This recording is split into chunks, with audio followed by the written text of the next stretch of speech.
आज हम वैदिक विधि से गुणा करना सीख रहे हैं, जिसमें हमने दो व्यंजक दिया है और उसको आपस में गुणा किस प्रकार से करेंगे उसे देखते हैं। तो यहाँ पे देखिए, हमारा जो बीजी व्यंजक है वो इस प्रकार से है कि 2x की घात 2 धन 3y ऋण 4। इसमें हमको गुणा करना है 3x की घात 2 धन 4y धन 5। इसका आपस में गुणा करना है।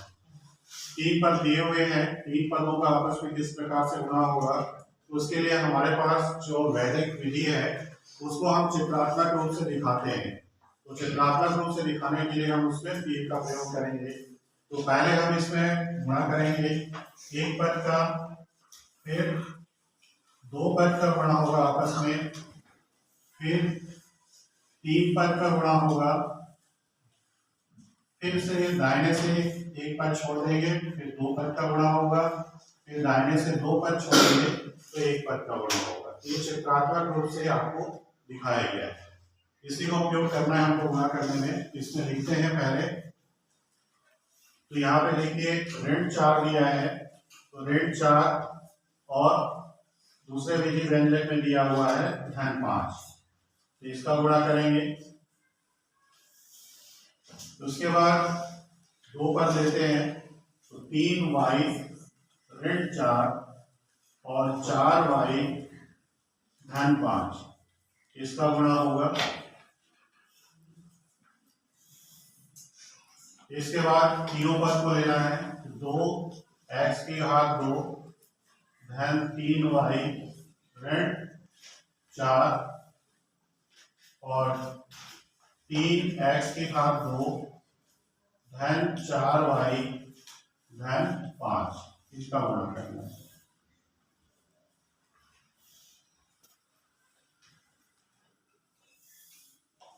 इसके बाद दाहिने से हम एक पद को यहाँ ऊपर में भी छोड़ेंगे और नीचे में भी। हमारे पास बचेगा 2x की घात 2 धन 3y और 3x की घात 2 धन 4y, इसका गुणा करेंगे।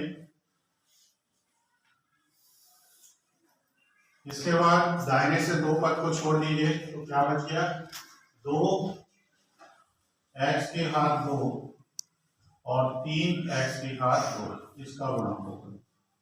इस तरह से हमने सारे पदों को इस चित्रात्मक रूप से हमने लिख लिया है और इसको हम गुणा करेंगे।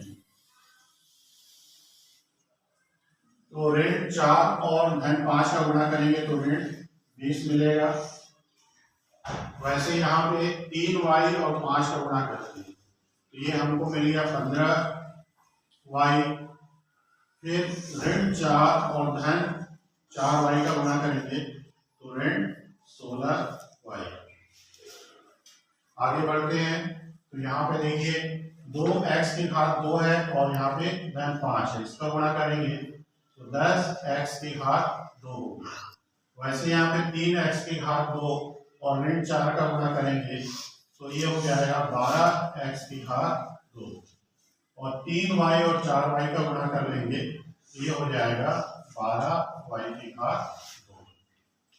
आगे बढ़े, फिर से दो पद का गुणा करना है, 2x की घात 2 और 4y का गुणा करें, 8x की घात 2y और 3 का गुणा हो गया तो 9x की घात 2y। अब यहाँ पे देखिए एक पद बचा है, इनका गुणा करना है, तो 3 और 2 का गुणा किए तो 6 हो गया, x की घात 2 और x की घात 2 का गुणा किए तो x की घात 4 हो गया। अब यहाँ पे देखते हैं गुणा जो हमको गुणनफल मिल चुका है उसमें उसको सरल करना है, तो खंड वाइज ही हम इसे सरल करेंगे। तो किस प्रकार से होगा, तो यहाँ पे तो ऋण 20 है, इसको इसी तरह से लिख लीजिए। यहाँ पे 15y है और ऋण 16y है, तो ये घट जाएगा, तो यहाँ पे क्या बचेगा, ऋण y।